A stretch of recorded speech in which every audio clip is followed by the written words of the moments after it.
नियम पूर्वक एकादशी का व्रत किया करती थी तथा माता के जागरण में कीर्तन और महात्मा कहा सुना करती थी। एकादशी के दिन एक बार भूल से छोटी बहन रुक्मणी ने मांसाहार कर लिया।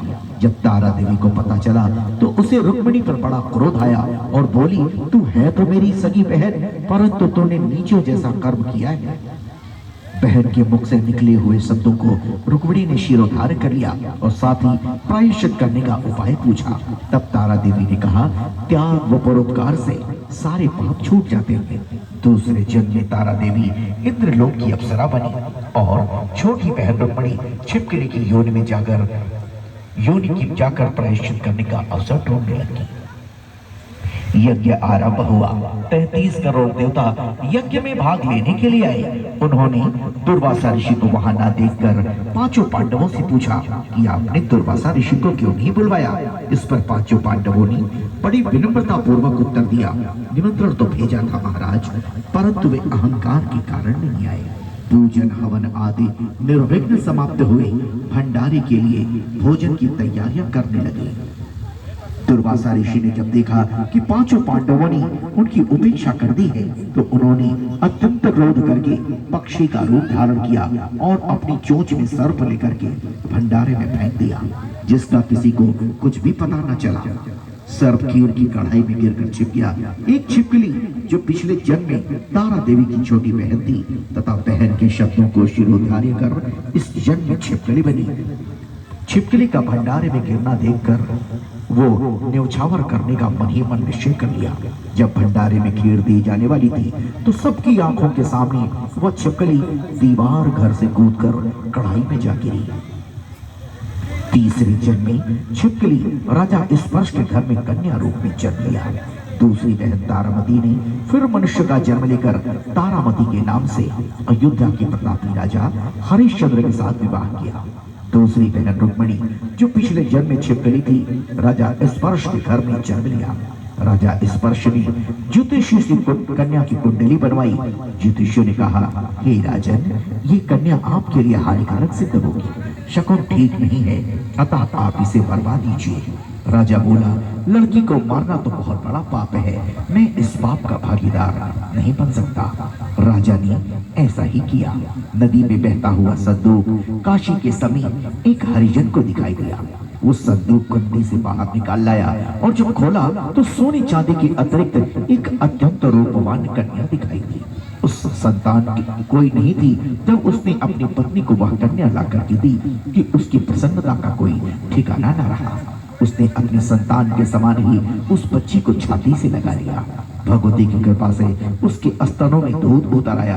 पति पत्नी दोनों ने प्रेम से कन्या का नाम रुक्को रख दिया। तब तारामती ने कहा, पूर्व जन्म में तुम मेरी सगी बहन थी। एकादशी का व्रत खंडित करने के कारण तुम्हें छिपकली की योनि में जाना पड़ा। जो होना था सो हो चुका। अब तुम अपने इस जन्म को सुधारने का उपाय करो तथा भगवती वैष्णो माता की सेवा करके अपना जन्म सफल बनाओ। रुक्को यह सुनकर बड़ी प्रसन्न हुई और उसने उसका उपाय पूछा। तब तारा रानी ने कहा, वैष्णो माता सभी मनोरथों को पूर्ण करती हैं। जो लोग श्रद्धा पूर्वक माता का पूजन करते हैं, जागरण करते हैं, करवाते हैं, उनकी सभी मनोकामनाएं पूर्ण होती हैं।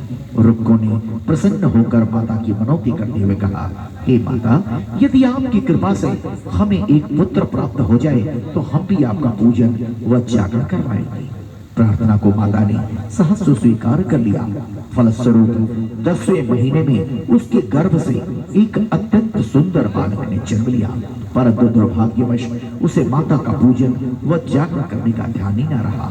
जब वह बालक 5 वर्ष का हुआ तो उसे तेज बुखार आया और चेचक का प्रकोप निकल आया। रुक्को दुखी होकर अपने पूर्व जन्म की बहन तारामती के पास गई और सारा वृतांत कह सुनाया। तब तारामती ने कहा, तू जरा ध्यान करके देख, तुझसे कोई पूजन में भूल तो नहीं हुई। इस पर रुक्को को 6 वर्ष पहले की बात का ध्यान आ गया और उसने अपने अपराधों की क्षमा मांगी और ये प्रण किया कि बच्चे को आराम आने पर अवश्य जागरण करवाऊंगी। बच्चा भगवती की कृपा से दूसरे दिन ही ठीक हो गया। रुक्मिणी देवी के मंदिर में जाकर के कहा, हे पंडित जी, मुझे माँ का जागरण कराना है, सो आप मंगलवार को मेरे घर पधार कर हमें कृतार्थ करें। तब पंडित बोले, अरे रुक्को, तो नीच जात की स्त्री है, हम तेरे घर जाकर देवी का जागरण नहीं कर सकते। तू 5 रुपए दे जा, हम मंदिर में ही तेरे नाम से जागरण करवा देंगे। इस पर पंडितों ने आपस में विचार विमर्श करके कहा, यदि महारानी तारामती तुम्हारे जागरण में पधारें तो हम भी जागरण करना स्वीकार कर लेंगे। जब जागरण समाप्त हुआ तो सबने माता की आरती करी, अरदास की, सबने प्रसाद बांटा गया। रानी तारामती को जो प्रसाद मिला उसने अपनी झोली में रख लिया। ये देखकर लोगों ने पूछा कि आपने प्रसाद क्यों नहीं खाया? यदि आप प्रसाद न खाएंगी तो कोई भी प्रसाद नहीं खाएगा। रानी बोली, तुमने जो प्रसाद मुझे दिया है वो मैंने अपने महाराज के लिए रखा है। इस प्रकार जागरण समाप्त करने के पश्चात रानी तारामती महल की ओर चल पड़ी। आगे बढ़कर के राजा ने रास्ता रोक लिया और कहा कि तूने नीचों के घर का प्रसाद खाकर अपना धर्म नष्ट कर लिया है। तूने तो मेरी कुल की मर्यादा व मेरी प्रतिष्ठा का भी ध्यान न रखा। जो प्रसाद तू अपनी झोली में रखकर मेरे लिए लाई है उसे खिलाकर मुझे भी अपवित्र करना चाहती है। ऐसा कहते हुए जब उसने झोली की ओर देखा तो प्रसाद के स्थान पर फूल, चंपा, गुलाब, चावल, कच्चे नारियल आदि दिखाई दिए। ये चमत्कार देखकर राजा आश्चर्यचकित हो गया। राजा हरिश्चंद्र रानी तारामती को लेकर वापस महल में लौट आए और वहां ज्वाला मैया की शक्ति से बिना किसी माचिस या चकमक पत्थर की सहायता लिए राजा को अग्नि पर ज्वलित करके दिखाई, जिसे देखकर राजा का आश्चर्य और बढ़ गया। राजा ने रानी से कहा, हे रानी, मैं माँ के प्रत्यक्ष दर्शन करना चाहता हूँ। तब रानी ने कहा, माँ के प्रत्यक्ष दर्शन करने के लिए बहुत बड़ा त्याग होना चाहिए।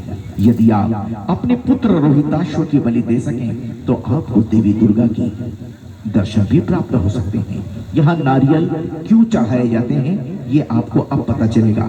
राजा के मन में देवी के दर्शन करने की लगन हो गई। राजा ने पुत्र का मोह त्याग कर रोहिताश्व का सिर देवी के चरणों में अर्पण कर दिया। ऐसी सच्ची श्रद्धा, अटूट विश्वास देकर देवी दुर्गा माता सिंह पर सवार होकर वहीं प्रकट हुई और राजा हरिश्चंद्र दर्शन करके कृतार्थ हुए। मरा हुआ पुत्र भी जीवित उठा और बगल में कच्चे नारियल दिखाई दिए। तब से जागरण में या माँ के किसी अनुष्ठान में नारियल की बलि दी जाती है।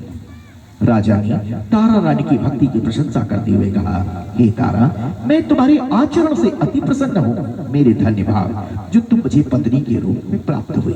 इसके पश्चात राजा हरिश्चंद्र ने रानी तारामती की इच्छानुसार अयोध्यापुरी में एक भव्य मंदिर तैयार करवाया।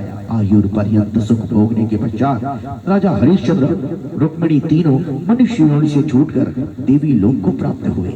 माँ के जागरण में तारा रानी की इस कथा को जो मनुष्य भक्ति भाव से पढ़ता है, सुनता है, सुनाता है, उनकी सभी मनोकामनाएं पूर्ण होती हैं, सुख एवं समृद्धि बढ़ती है, शत्रुओं का नाश होता है, सर्व मंगल होता है। इस कथा के कोई भी जागरण संपूर्ण नहीं माना जाता। बहुत सच्चे दरबार की जय हो।